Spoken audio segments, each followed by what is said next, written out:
우리 다 같이 마음을 모아서 기도하시겠습니다.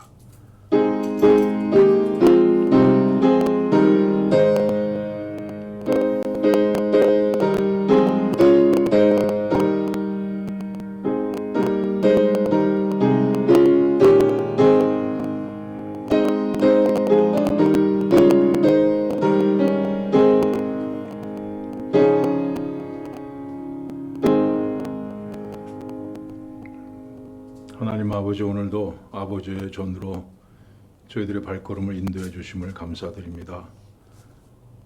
풍랑을 꾸짖어 잠잠케 하셨던 주님, 이 세상에 또 우리 마음속에 붙어있는 여러 가지 어지러운 생각들, 모든 염려 근심 주님께서 꾸짖으사 잠잠케 하여 주시옵소서. 오직 주님을 바라보며 주님께만 집중하는 예배의 시간 되게 하여 주시옵소서. 예수님의 이름으로 기도하옵나이다. 아멘. 438장 찬송하시고 김지영 집사님 기도하시겠습니다.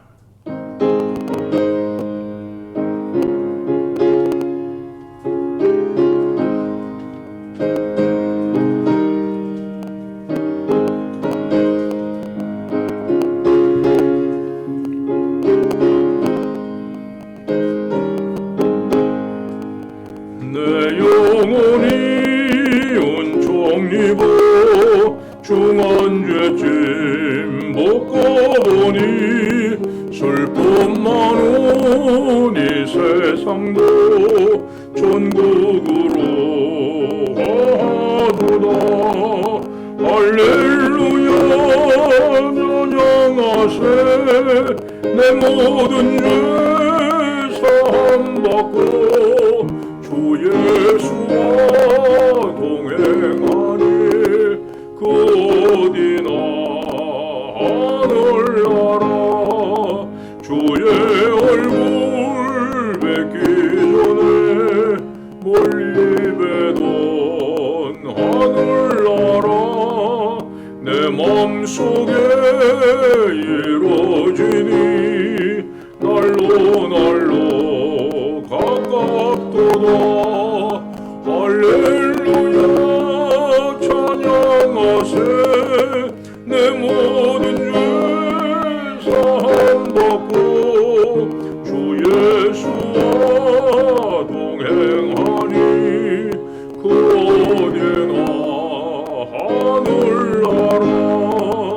높은 산이 거친 들이 조막이나 궁궐이나 내 주 예수 모신 곳이 그 어디나 하늘나라.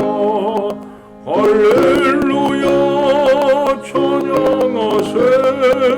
내 모든 죄 사함받고 주 예수와 동행하니 거대나 하늘.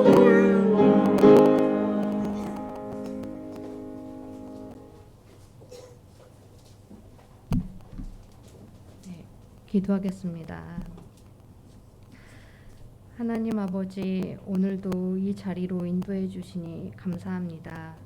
세상 가운데서 살다가 아버지 은혜로 이 시간을 잊지 않게 해주시니 감사합니다.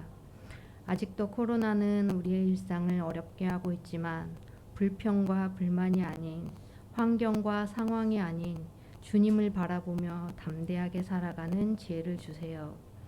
어려움에 있는 주의 자녀들을 돌봐주시고 주님만을 신뢰하며 이 세상에서 빛과 소금의 역할을 넉넉히 감당해 나갈 수 있도록 은혜 내려주세요.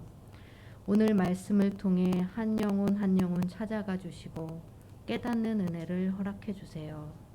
말씀을 전해주시는 목사님에게 영육간의 강건함으로 붙잡아 주시길 기도하며 이 모든 기도 우리 주 예수 그리스도의 이름으로 기도합니다. 아멘.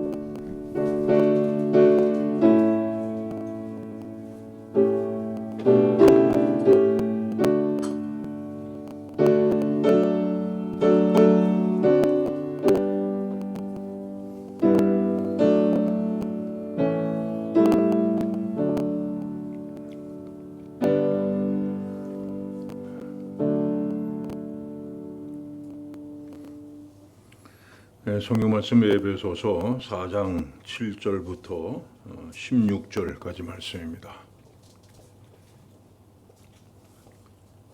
에베소서 4장 7절부터 16절까지 말씀입니다.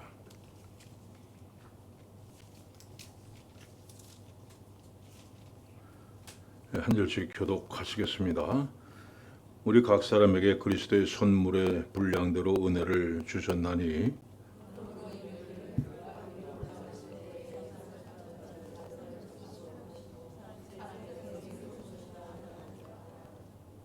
올라가셨다 하였은즉 땅 아래 낮은 곳으로 내리셨던 것이 아니면 무엇이냐?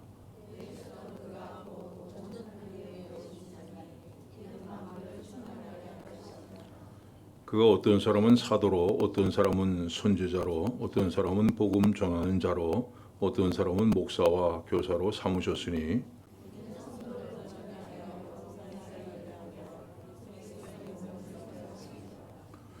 우리가 다 하나님의 아들을 믿는 것과 아는 일에 하나가 되어 온전한 사람을 이루어 그리스도의 장성한 분량이 충만한 데까지 이르리니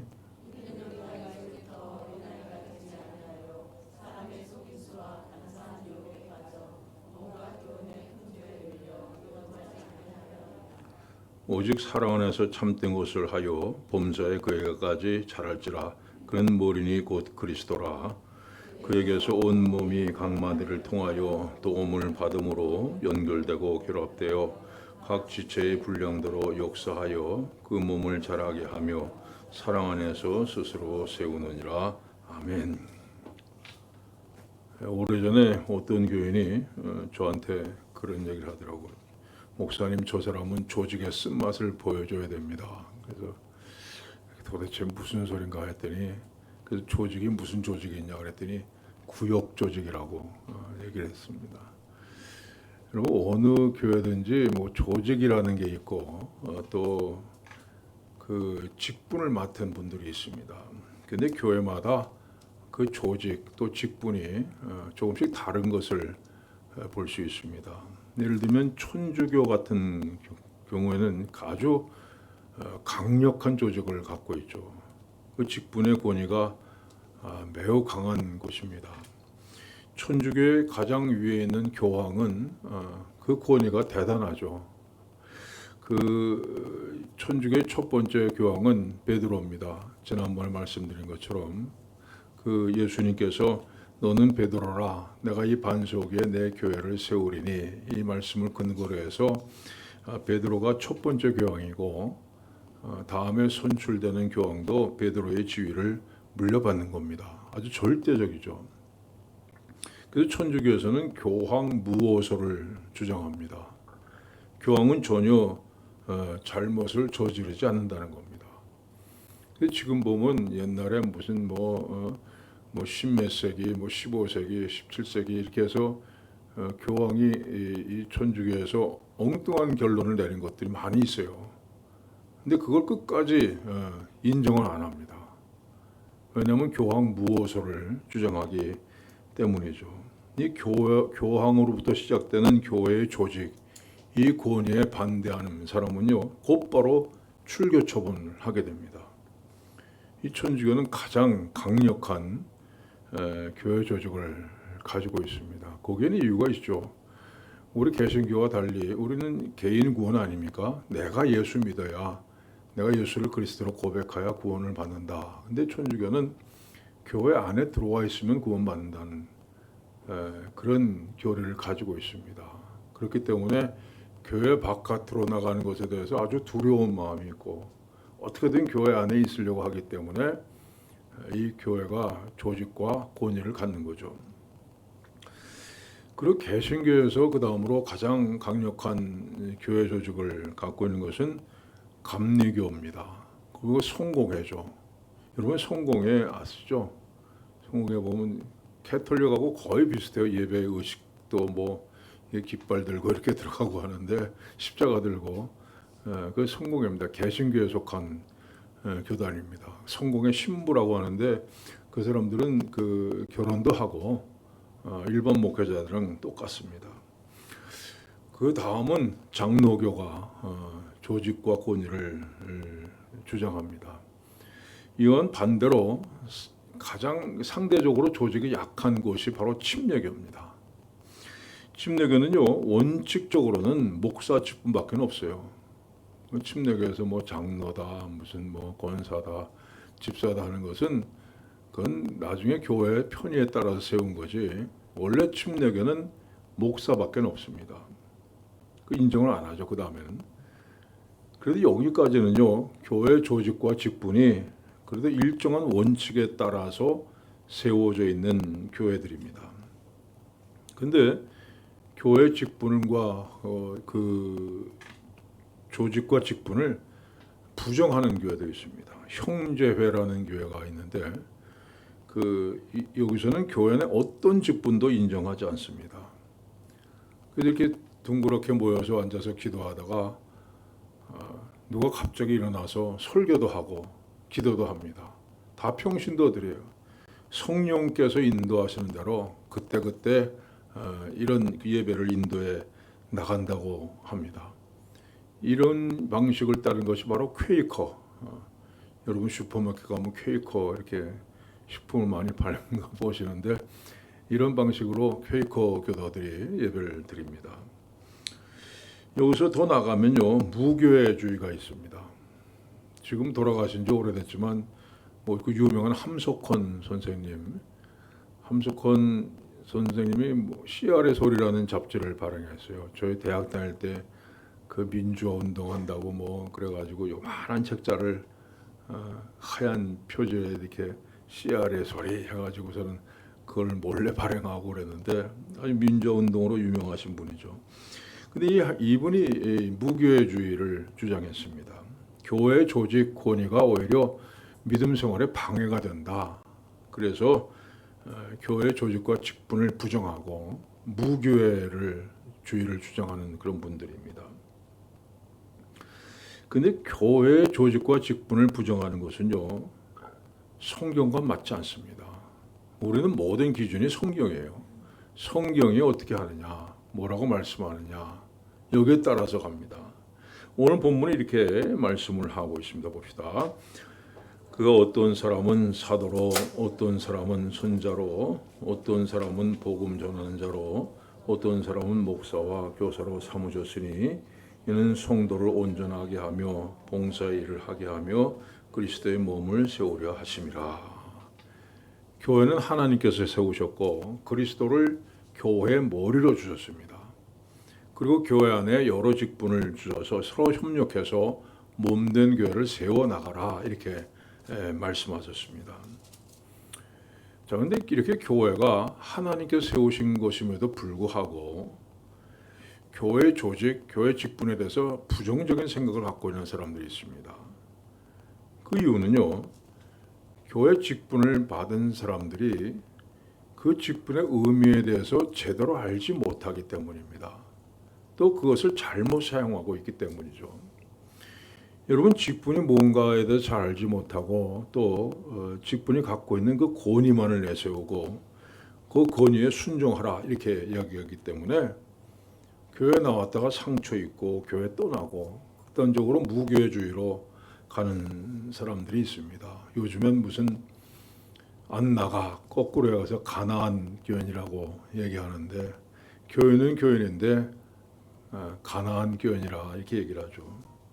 그래서 교회 직분을 맡은 분들은요, 내가 갖고 있는 직분의 의미가 뭔가, 내가 이 직분을 어떻게 감당하는가 해야 되는가, 이거에 대해서 제대로 아셔야 됩니다.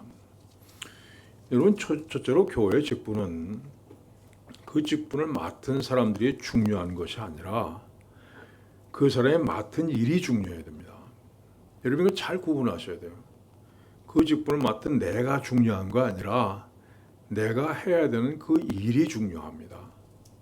그 일은 누구의 일입니까? 그건 하나님의 일이죠. 어려서 듣던 옛날 얘기 중에 이런 얘기가 있습니다. 하루는 원님을 태운 당나귀가 길을 가고 있는데 사람들이 자기 앞에서 다 절을 하는 거예요. 그래서 이 당나귀가 이 사람들이 나를 다 존경하는구나, 나를 다 무서워하는구나 이렇게 생각했습니다. 근데 어느 날 길을 가다가 호랑이를 만났습니다. 근데 호랑이가 피해갈 생각을 안 하는 거예요. 그래서 당나귀가 너희 놈, 내가 누군 줄 알고 감히 앞길을 가로막고 있느냐, 당장 물러서라. 어떻게 됐겠습니까? 결과가. 자, 우리가 어떤 직분을 맡았다고 하면 그 직분을 통해서 하나님께서 하려고 하시는 일이 중요하지, 결코 그 직분을 맡은 사람이 중요하지는 않다는 말씀입니다. 그래서 여러분이 어떤 직분을 맡았다고 하면 나는 이런 사람입니다, 나는 이 정도 되는 사람입니다, 나를 존경해 주십시오, 이렇게 다니시면 안 되고, 하나님께서 나를 통해서 하나님의 일을 이루려고 하시는구나, 하나님의 일을 하기에 얼마나 힘들까, 난 이제 죽었다, 여러분 이렇게 생각하셔야 됩니다. 그 직분 앞에서 나의 부족함과 겸손함을 고백하고 하나님의 도우심을 구하셔야 됩니다. 이렇게 될 때에 교회 직분 때문에 시험 든 일이 없어집니다. 그리고 교회 조직이 그리스도의 몸을 세워가는 역할을 잘 감당할 수가 있게 되는 겁니다. 두 번째로 교회 직분에는요, 높고 낮음이 없습니다. 우열이 없다는 거죠. 물론 우리가 교회 보기에는 교회에서 큰 일을 하는 분들이 있습니다. 중요한 일을 하는 분들이 있죠. 또 작은 일을 하는 사람들이 있습니다. 그러나 그 일이 크다고 해서 중요한 게 아니고 작다고 해서 덜 중요한 일도 아닙니다. 자, 여러분 가정에서 보세요. 남편의 역할, 아내의 역할, 어느 것이 더 중요합니까? 여러분 생각은 어떠세요? 여러분은 어떤지 모르지만 저희 집은 큰 일은 제가 결정하고 작은 일은 아내가 결정을 하는데, 문제는요, 아직까지 큰 일이 한 번도 없었다는 겁니다. 겉으로 볼 때는 남편이 뭐 바깥에 나가서 뭐 일을 해서 돈 벌어다가 뭐 생활을 꾸려나가니까 남편이 중요하다 이렇게 생각할 수 있어요. 하지만 여러분, 아내가 와이셔츠 단추도 달아주고 양말도 빨아주고 하니까 나가서 일을 할 수 있는 거지, 아니면 이제 뭐 잠옷 입고 나가서 일을 하겠습니까? 그러니까 큰 일, 작은 일, 이거는 구분할 수 있어요. 그러나 어느 것이 더 중요하다 이렇게 얘기할 수는 없다는 겁니다. 여러분, 교회도 마찬가지예요. 담임 목사하고 뭐 전도사님하고 여러분 두 사람 중에 누가 더 중요한 일을 한다고 생각하세요? 당연히 담임 목사님이 더 중요하고 뭐 큰 일을 하고 이렇게 생각을 하실 거죠. 근데 가만 생각해 보세요. 여러분 생각엔 그렇지만 유치부 애들 입장에서는 담임 목사님과 전도사님의 누가 더 중요해요? 제 이름은 몰라도요, 전도사님 이름은 애들이 다 알고 있습니다.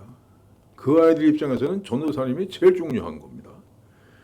그래서 어떤 녀석들은 저를 갖다 전도사님이라 이렇게 불러요. 들어가면 그 아이들 입장에서 보면 설교를 하는 사람은 다 전도사님인 거죠. 그러니까 목사님도 전도사님이고, 어떤 녀석은 저보고 아저씨 이렇게 부르는 애들도 있습니다. 근데 전도사님들이 그 정말 철없는 그 아이들을 말씀으로 키워서 좀 예수를 알게 하고, 그들이 점점 장성해서 하나님 나라 역할을, 큰 역할을 감당하게 만드는 일은요, 그건 결코 담임 목사가 하는 일보다 작은 일이 아닙니다. 하나님 보시기에 다 중요하고 꼭 필요한 일이죠. 제가 전에 한국에서 목회할 때 이런 재미있는 일이 있었습니다. 하루는 제가 어느 가정에 신방을 갔어요. 자, 근데 그 다음날 다른 가정에서 목사님 신방해달라 요청이 들어왔는데, 제가 그때 다른 무슨 중요한 일이 있어가지고 갈 형편이 못 됐습니다. 그래서 부목사님 좀 갔다 오시오 해서 갔다 왔는데, 그 부목사님 얘기가 이제 재미있더라고요. 첫째는 부목사님이 그 집안에 들어가는 순간 그 교인이 나오면서, 아니 목사님은 안 오셨네요 그러더래요. 참 그 부목사님이 기분이 나빠. 나도 목사인데 왜 목사님 안 오셨다 그러나. 근데 더 재미있는 건요, 그 집안에 들어가 보니까 마침 제가 어제 신방했던 그 교인이 거기에 앉아 있더래요. 그래서 그분이 하는 말이, 아니 어제 우리 집에는 목사님이 오셨는데 오늘 이 집에는 안 오셨네, 이렇게 얘기를 하더라고요. 그래서 그 교인이 한동안 시험에 들었습니다.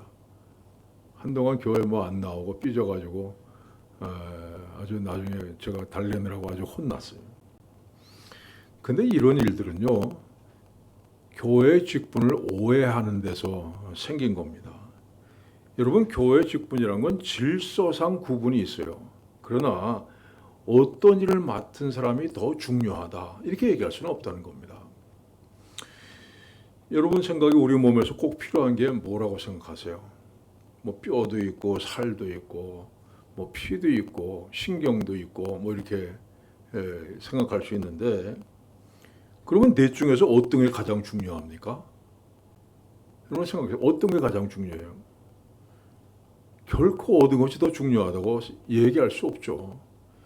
왜냐하면 넷 중에 하나만 빠져도 우리는 생명을 잃어버리기 때문에요. 그 하나를 잃어버리면 다른 모든 것이 순식간에 무너집니다. 자, 그 다음에 더 나아가 생각해 보면 우리 몸에서 그 중요성이 다소 떨어지는 것일수록 더 중요한 것이 있습니다. 그 중에 하나가 뭐예요? 피부죠, 피부. 사실 피부는 뭐 어느 정도 잃어버려도 생명에 지장 없습니다. 근데 여러분은 어떠세요? 얼굴에 점 하나만 생겨도 그냥 뭐 난리법석 떨고 하루에 매일 2시간씩 요만한 피부 관리하느라고 화장대 앞에서 바르고 또 바르고 하지 않습니까? 그거 보면 참 이상해요. 요만한 피부인데, 손바닥만한 피부, 다른 피부는 다 손바닥만 피부 관리하려고 그 많은 돈을 쏘붓고 그 다음에 뭐 시간 쏟아부어가지고 관리하는 거 보면 참 대단하다 생각해요. 근데 교회도 마찬가지입니다. 여러분, 하나님께서 교회의 모든 직분을 다 똑같이 귀하게 여기십니다. 모든 직분을 맡은 자들이 서로 귀하게 여기셔야 됩니다. 서로 합력해서 그리스도의 몸된 교회를 세워나가기를 원하십니다. 자, 세 번째는 교회의 직분을 인간적인 잣대로 재어보지 말라는 겁니다. 여러분 가끔가다 그렇지 않습니까? 어떻게 저 사람이 참 저렇게 중요한 직분을 맡았지, 다른 사람이 하면 훨씬 더 잘할 수 있을 텐데, 이런 생각이 드는 경우가 있을 겁니다. 그러나 하나님께서는요, 우리가 갖고 있는 지혜를 가지고 일하시는 분이 아니라 하나님의 지혜를 통해서 일하시는 분입니다. 여러분 사실 교회를 가장 잘할 수 있는 방법이 있어요. 교육은요, 뭐 기독교인 교사들 다 초청해서 교회 학교 맡기고, 재정은 회계사 데려다가 재정 맡기고, 교회 행정은 행정 전문가를 초빙해서 맡기고, 이렇게 각 분야의 전문가를 모셔다가 하면요, 가장 정확하고 효과적으로 교회를 할 수가 있을 거예요. 그런데 하나님은요, 그런 방법으로 일하시는 분이 아닙니다. 하나님께서는 오히려 전혀 저 사람은 아니다, 이런 사람을 통해서 하나님의 일을 이루시는 분입니다. 지금은 뭐 한동안 신학교 들어가기가 상당히 어려웠다 그래요. 요즘은 조금 이제 너무 많이 목사가 배출되다 보니까 좀 그 경쟁률이 좀 떨어졌다고 하는데, 참 저는 그거 볼 때마다 격세지감을 느낍니다. 제가 신학교 들어갈 때 어땠는지 아십니까? 그저 생기기만 멀쩡하면 무조건 입학시켜줬어요. 뭐 아무리 말 못하고 뭐 이상한 소리 하고 그래도 그땐 신학생이 없었으니까 제가 신학교 들어갈 때 30명 뽑았습니다. 30명. 근데 뭐 거기서 뭐 가릴 게 뭐 있어요. 그냥 생긴 것만 그저 괜찮고 입만 제대로 붙어 있으면 그 무조건 합격시켜줬어요. 근데요, 참 이상한 거는 우리 한국교회를 크게 부흥시킨 목사님들이요, 대부분 그 당시 신학교에 들어간 분들이에요. 제 친구 중에는 신학교 시험 3과목 중에 2과목 떨어지고 조건부 입학한 친구가 있었는데 지금 가장 큰 교회에서 목회를 잘하고 있어요. 여러분, 그때 제 기억에는 그렇더라고요. 전교에서 1등 했는데 나 신학교 가겠다 그러면 그 예수 믿는 부모들도 내가 신학교 가면 나 교회 안 나간다 이랬습니다. 그리고 공부도 지지를 못하는 아들이 있고 뭐 빌빌대는 아들이, 야 너 신학교나 가라, 그랬어요. 근데 그 사람들이 신학교 가서 졸업하고 목회를 했는데 전 세계 유례 없는 교회 부흥을 이뤘다는 겁니다. 그래서 전 세계 교회가 연구과제예요.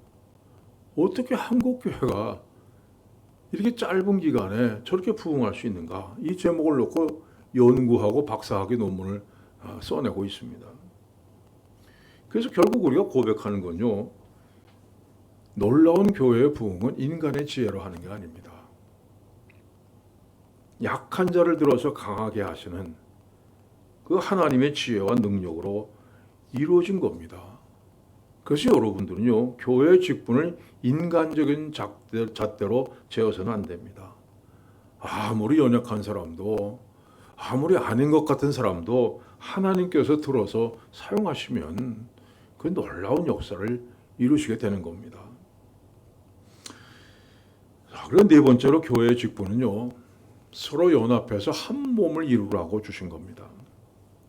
오늘 교회의 직분을 본문에 교회 직분을 주신 이유가 그리스도의 몸을 세우려 하심이라 이렇게 말씀했습니다. 몸이라고 하는 건 살아있는 유기체입니다. 여러분, 무슨 자동차나 무슨 비행기하고는 다른 거죠. 그러니까 자동차는 부속품 망가지면 바꿔 끼우면 그만이에요. 뭐 비행기도 마찬가지죠. 근데 우리 몸은요, 내 지체 하나가 고장났다 해서 바꿔 끼울 수 없어요. 여러분들이 눈이 나빠졌다, 눈 새 걸로 이렇게 바꿔 끼워야지, 그럴 수 있습니까? 나 손톱 생긴 게 마음에 안 들어, 손톱 다 빼버리고 바꿔 끼울 수 있습니까? 오히려 몸이라고 하는 것은 한 지체가 병이 들면 다른 지체가 그 다음엔 다 돕습니다. 그래서 그 지체가 빨리 회복되어서 제 역할을 할 수 있도록 만드는 게 바로 몸이라는 개념이에요. 그래서 성경이 교회는 그리스도의 몸이라고 얘기합니다. 여러분, 다리가 부러지면 다리를 새 것으로 바꾸는 것이 아니라 남은 한쪽 다리가 더 무거운 짐을 떠맡아요. 제가 얼마 전에 여기 다리를 한번 계단에서 접질려 가지고 아주 그냥 아직도 어떤 때는 좀 뻐근하더라고요. 벌써 상당히 오래됐는데, 그러는데 왼쪽 다리를 다쳤는데 오른쪽 다리가 나중에 막 쥐가 나고 막 아프더라고요. 알이 배기고. 왜냐하면 다친 건 왼쪽 다리지만 그 짐을 오른쪽 다리가 또 맞는 거예요. 이게 몸입니다. 그리고 또 모자라서 목발을 짚는다고 하면 두 팔까지 다 동원되잖아요. 이렇게 다른 지체들의 도움을 받아서 다리가 회복돼서 힘있게 걸어 다닐 수 있습니다. 여러분, 그래서 교회는요, 생각보다 답답한 겁니다. 목사님, 왜 저 사람에게 저 일을 맡겼습니까? 그러니까 되는 일이 없죠. 더 잘할 수 있는 분 찾아서 좀 더 잘할 수 있도록 해야 됩니다. 이런 생각이 드는 겁니다. 그러나 하나님께서 답답하게 보이는 사람들을 사용하심으로써 다른 사람들로 하여금 서로 돕는 것을 배우게 하십니다.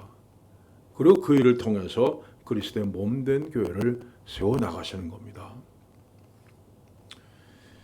자, 다섯 번째로 하나님께서는 무엇보다도 여러분이 맡은 직분을 통해서 여러분의 믿음이 성장하기 원하십니다. 여러분, 이걸 놓치면 안 됩니다. 물론 하나님께서 여러분을 통해서 하나님의 일을 이루기를 원하시지만 그것보다도 더 중요한 것이 있는데 하나님 그 일을 통해서 여러분의 믿음이 성장해 나가기를 원하신다는 겁니다. 어떤 집 아들이 생각하기를 이제부터 나는 정말 부모님을 기쁘게 해드려야겠다. 지금까지는 내가 참 불효했는데 오늘부터 내 부모님 기쁘시게 해드리겠다. 자, 그럼 내가 뭘 해야 되냐? 우리 아버지는 맨날 돈이 원수라고 하는데 돈을 많이 벌어서 아버지의 원수를 갚자. 우리 엄마는 아버지가 월급 봉투 갖다 줄 때 가장 기뻐하는 거 내가 자주 봤는데 돈 많이 벌어다 드리는 게 결국 부모를 기쁘게 해드린 거구나. 이게 생각을 하고 다음 날부터 학교를 그만두고 지하철에 가서 껌을 팔았습니다. 자, 이 사실을 까맣게 모르고 있던 부모들이 아들 졸업식에 갔는데 아들이 없는 겁니다. 저녁 때 아들이 들어오기에 너 어떻게 된 거냐 했더니 아들이 그동안 껌 판 돈 5천 불을 자신이 내놓으면서 자랑스럽게 내놓았습니다. 여러분 같으면 어떻게 하시겠어요? 여러분, 하나님께서 여러분에게 정말 원하시는 게 뭡니까? 하나님은 여러분이 무슨 큰 일을 해서 하나님을 기쁘시게 해드리는 것, 이것보다는요, 여러분의 믿음이 나날이 성장해 나가고 여러분의 신앙 인격이 성숙해 나가는 것을 무엇보다도 기뻐하십니다. 그 사도 바울도 다른 사람을 구원하고 나는 버림받을까 봐 두렵다, 이렇게 얘기를 했어요. 여러분 직분을 가지고 무슨 큰 일을 해서 내가 하나님 앞에 영광 돌리겠다, 역사에 남겠다, 이런 생각, 쓸데없는 생각 버리시고 이 직분을 감당하면서 여러분 믿음이 자라기를 힘써야 됩니다. 여러분 직분 감당하면서 여러분이 자꾸 시험에 들고 점점 멀어지면 안 됩니다. 그 직분을 감당하면서 더 많이 기도하고 어려운 일일수록 더 하나님을 의지하면서 여러분 믿음이 성숙해 나가는 걸 하나님께서 원하시는 겁니다. 이런 문제에서 우리 한국 교회는요, 정말 많이 실패하고 있습니다. 우리가 뭐 선교하자, 뭐 구제하자, 봉사하자, 이런 말들을 많이 하는데 전혀 이런 일을 하는 모습이 신앙과는 거리가 멀다는 겁니다. 예를 들어서 어느 교회에서 교회를 하나 개척하기로 결정했습니다. 근데 이제 그러면 구체적으로 개척을 어디다 하느냐, 이걸 정해야 되는데 문제가 생겼어요. 어떤 분들은 요새 뭐 어디 신도시에 개척을 하자. 신도시에 개척하면 교회가 빨리 성장할 거고, 그러면 보람도 있고 우리가 참 그다음에 지원도 단기간 내에 끝낼 수 있다, 이렇게 주장을 했습니다. 근데 한쪽에서는 농촌의 교회를 개척하자, 이렇게 어려울 때일수록 우리가 농촌 교회를 도와야지 농촌의 개척 교회를 하자, 이렇게 주장했습니다. 근데 이거 가지고 3박 4일 논쟁을 벌이다가 나중에 어떻게 돼요? 드디어 터지는 겁니다. 아니, 내가 할 일 없어서 뭐 이러고 있는 줄 알아. 내가 할 일 많은데 그래도 선교 한번 제대로 해보자고 이러고 있는데 좋아, 네 마음대로 해. 다음부터 나보고 오라 그러지 마. 아니 누가 당신 보고 뭐라 그래? 하나님 뜻대로 하자는데 내가 뭐가 틀렸어? 이렇게 자꾸 논쟁에 붙는 겁니다. 우리가 하나님의 일을 하면서요 시험에 드는 경우가 참 많습니다. 하나님께서 여러분이 하나님께서 맡겨진 일을 감당하면서 그 일을 통해서 더욱 낮추고 온유하고 겸손하게 되길 원하십니다. 자기 주장을 막 펼치면서 그 하나님의 일을 한다는 것 때문에 어렵불란이 생기고 또 신앙적으로 후퇴하는 것이 아니라 그 일을 통해서 오히려 더 믿음이 굳건해지고 예수 그리스도를 닮아가기를 원하십니다. 여러분 이것이 하나님께서 여러분에게 직분을 맡기신 이유입니다. 자, 계속해서 보면은요, 이런 직분을 잘 감당하려면 어린아이 같은 믿음 버려라. 온전한 사람으로 성장해 나가야 된다 말씀합니다. 신앙적으로 어른이 되어야만 교회의 직분을 감당할 수 있다는 말씀입니다. 여러분 뭐 장로나 안수집사나 권사쯤 돼가지고 또 누구 지도를 받아야 되고 또 어린아이처럼 뭐 하기 싫은 억지로 하는 뭐 아침에 깨우면 뭐 가기 싫은 거 학교 억지로 가는 애들처럼 그렇게 하는 자세라면요 결코 직분을 감당할 수 없다는 겁니다. 어린아이 같은 믿음을 가진 사람에게 몇 가지 특징이 나타납니다. 봅시다. 이는 우리가 이제부터 어린아이가 되지 아니하여 사람의 속임수와 간사한 유혹에 빠져 요동하지 않게 하려 함이라. 첫째는요 사람의 속임수에 빠진다. 이렇게 속임수라고 하는 것은 성경에서 속임수라는 단어는요 원래 주사위로 하는 도박 같은 걸 얘기합니다. 근데 모든 도박에 공통점이 있어요. 공통점이 뭡니까? 쉬운 방법, 노력을 하지 않고 그 대신 엄청난 결과를 얻는다. 이게 도박의 특징입니다. 어떤 사람이 도박에 빠졌습니다. 부인이 벌어온 돈으로 겨우겨우 먹고 사는데 부인만 밖에 나가면 온 집안을 뒤져가지고 숨겨놓은 돈을 찾아서 도박을 하러 나가곤 했습니다. 부인이 있는 대로 뭐 잔소리하고 바가지를 긁으면 언제나 대답은 똑같아요. 이번 한 번만, 딱 한 번만 더 하면 인생이 뒤집어져. 여러분 이게 속임수입니다. 한 번만 잘 되면 그동안 이런 건 물론이고 뭐 팔자 고친다, 집문서 내다 걸고 화투장 하나만 잘 뒤집으면 또 집 한 채 생긴다. 여러분 엄청난 결과를 가장 손쉬운 방법으로 얻으려고 하는 거 이게 속임수입니다. 근데 여러분 사람이 얼마나 도박을 많이 해요. 이 속임수에 넘어가가지고 한 번만 더 하면. 근데 신앙적으로 옳은 사람은요 역시 신앙적으로도 이런 속임수에 빠지기 쉽다 얘기를 하고 있습니다. 신앙적으로 속임수란 뭡니까? 일주일 금식 기도하면 남편이 이번 선거에서 틀림없이 국회의원에 당선될 겁니다. 이렇게 하는 거예요. 이번 집회만 참석하면 앞으로 모든 일이 형통하게 될 겁니다. 전에 제가 여기 이제 대사라고 나와 있는 그 분을 만나는데 그 부인이 그런 얘기를 하더라고요. 목사님, 제가 우리 남편이 장관이 되길 지금 기도하고 있는데 어느 분이 뭐 기도 많이 하는 분이 그러는데 일주일 동안 금식 기도하면 당신 남편이 뭐 장관이 틀림없이 될 거라고 하는데 어떻게 할까요? 그게 말이 되는 얘기입니까? 뭐 일주일 금식 기도하면 장관 되고 40일 금식 기도하면 대통령 되고 그런 게 어디 있습니까? 여러분 쉬운 방법으로 엄청난 것을 약속하거든요. 그건 속임수인 줄 아셔야 돼요. 우리 믿음 생활에 그런 건 없습니다. 성경은 이렇게 얘기합니다. 봅시다. 스스로 속이지 말라. 하나님은 업신여김을 받지 아니하시나니 사람이 무엇으로 심든지 그대로 거두리라. 여러분 심는 대로 거두는 것이 하나님의 법칙이에요. 농사를 열심히 짓는 농부가 풍성한 수확을 보장받습니다. 난 심을 때는 뭐 시간이 없어서 못 심고 거둘 때 열심히 할래. 여러분 그런 건 없습니다.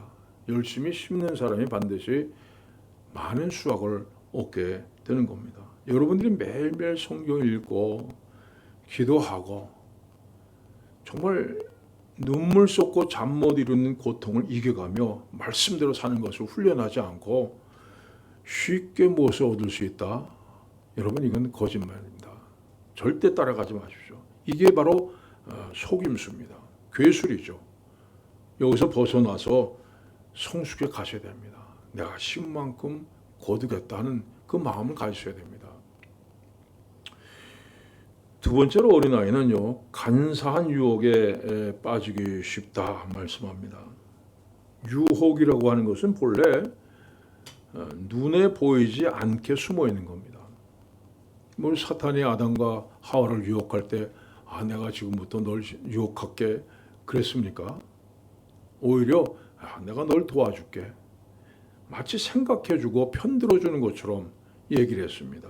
유혹은요, 절대 그 정체가 드러나지 않습니다. 근데 나중에 보면 내가 넘어갔다는 것을 깨닫게 되는 거죠. 오래전에 제가 베트남에 한번 간 적이 있습니다. 근데 그 가이드 하는 분이 그 유명한 베트남 땅굴 한번 가보자 그래서 가봤는데 이 본래는 더 좁은 굴이었대요. 근데 외국인들이 많이 이제 관광을 오니까 그걸 넓혔답니다. 굴을 넓혔는데도 불구하고 저 같은 사람 들어가서 나오느라고 진짜 무지내를 먹었습니다. 이 끼어가지고 잘 나오질 않아가지고 그 정도로 좁은 베트남 사람들이 체격이 작잖아요. 그래서 월남전할 때 베트공들이 여기 이 땅굴 속에 숨어 있다가 어느새 나타나서 순식간에 미군들을 죽이고 다시 들어가서 숨어버리면 이 구멍이 어디 있는지 찾아내도요 덩치 큰 미군이 들어갈 수 없었답니다. 그래서 해를 먹었대요. 더군다나 그 입구 이렇게 땅굴 문을 닫은 다음에 이렇게 발로 이렇게 쓴 다음에 한번 찾아보려 하는데 정말 못 찾겠더라고요. 전혀 알 수가 없게. 이 철저하게 게릴라전을 해서 결국 미군이 손들었습니다. 전쟁이 그렇게 끝났죠. 여러분 우리에게 다가오는 유혹이 그렇습니다. 유혹은요 언제나 눈에 안 띄게 숨어 있습니다. 눈에 보이면 유혹이 아니에요. 눈에 안 띄게 숨어 있다가 순식간에 우리들로 다가와서 우리 넘어뜨리죠. 여러분들이 중에 뭐 아침에 나가면서 내가 오늘 유혹 넘어갈래? 오늘도 유혹을 받아야겠어. 이러고 나가는 분이 있습니까? 근데 저녁 때 집에 들어오면요. 내가 오늘도 유혹에 넘어갔구나. 이걸 깨닫게 되는 겁니다. 나도 모르게 유혹에 넘어가서 말씀에 어긋나는 그런 행동했고 또 거짓말도 했고 내 이기심을 내세웠고 남에게 상처 주는 그런 말을 했죠. 자, 우리 주위에 언제나 사탄의 함정을 파놓고 우리를 넘어뜨리려고 하고 있습니다. 그래서 장성한 사람은요 이걸 구분할 줄 아는 사람입니다. 우리 내 주위에 항상 사탄이 따라다니면서 함정을 파놓다. 여러분 이걸 깨닫고 언제나 유혹에 대비할 줄 아는 그런 사람이 장성한 사람입니다. 자, 세 번째로 어린아이는요. 온갖 교훈의 풍조에 밀려 요동한다. 요동한다는 것은요. 바닷물이 출렁출렁인다는 것을 나타내는 단어죠. 그 뭐냐면 일정한 기준이 있어야 되는데 이게 없다는 겁니다. 기준이 없이 그저 이렇게 하면 또 이게 옳은가 저렇게 하면 저게 옳은가 그 흔들린다는 늘 흔들린다는 뜻입니다. 근데 어린아이들이 왜 흔들거려요? 아직 인생이 뭔지 모르기 때문이에요. 어린아이들 무슨 아직도 유괴하는 사람도 있잖아요. 뭐 줄게 몬스터 이거 티켓 줄게 하면서 오면 애들은 금방 넘어가요.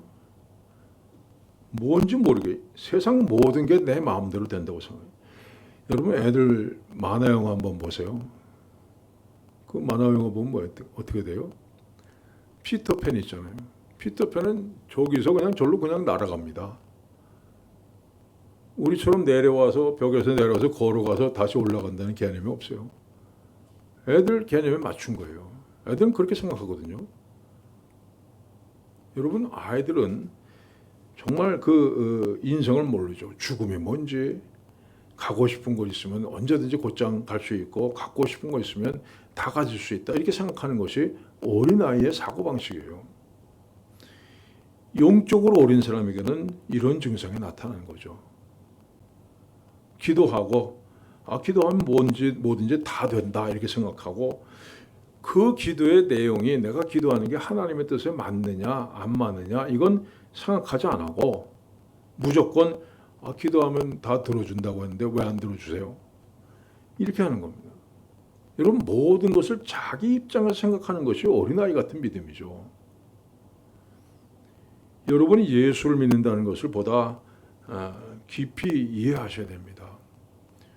여러분, 한마디로 우리가 예수 믿는다는 것은요, 우리가 인생길을 걸어가면서 예수 믿어서 예수님께서 내게 다가오셔서 내가 가는 길을 잘 걷게 만드시고 또 도와주시고, 이게 아닙니다. 여러분, 예수 믿는다는 것은 여러분의 인생을 하나님께 드리는 거예요. 그래서 하나님이 원하시는 뜻을 이루게 하는 것이, 이게 예수 믿는다는 것의 근본적인 개념입니다. 여러분이 옛날 구원받은 감격만 붙들고 살지 마시기 바랍니다. 이제는 장성한 신앙에 대해서 하나님께서 주신 직분들 감당하고도 남음이 있는 여러분들 되시길 축원합니다. 기도하겠습니다. 하나님 아버지, 우리가 이 세상을 살면서 우리에게 당면한 여러 가지 문제들 때문에 주님을 찾을 때가 참 많습니다. 그때마다 하나님께서 내가 이 문제에 어떻게 대응하기를 원하시는가, 이걸 생각하지 않고 그래서 내 뜻대로만 고집할 때가 참 많습니다. 아직 어린아이 같은 믿음임을 주님 고백합니다. 우리의 믿음이 날마다 성숙할 수 있도록 성령께서 도와주시옵소서. 그리함으로 우리 주님처럼 하나님께서 원하시는 것이 무엇인가, 하나님 원하신다면 무슨 일이든지 내가 감당하겠습니다, 이 하는 믿음의 사람들 되게 하여 주시옵소서.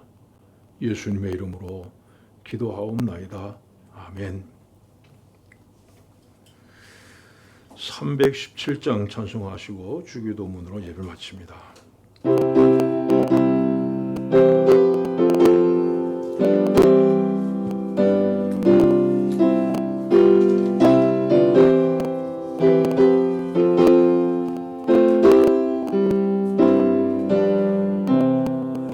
내 주 예수 주신 은혜 한없 것만, 내 주 앞에 이 적은 것 아두리니,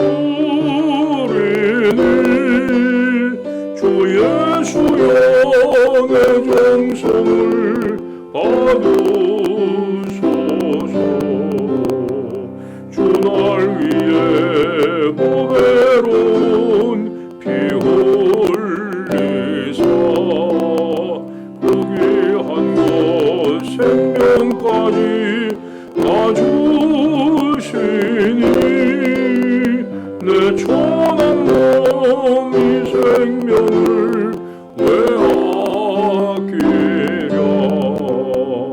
주 예수께 빚진 것이 한없 것만, 나 주 위에 돌린 것은 참 적으니, 주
계신 우리 아버지의 이름을 거룩하게 하시며 아버지의 나라가 오게 하시며 아버지의 뜻이 하늘에서와 같이 땅에서도 이루어지게 하소서. 오늘 우리에게 일용할 양식을 주시고 우리가 우리에게 잘못한 사람을 용서해 준 것 같이 우리 죄를 용서해 주시고 우리를 시험에 빠지지 않게 하시고 악에서 구하소서. 나라와 권능과 영광이 영원히 아버지의 것입니다. 아멘.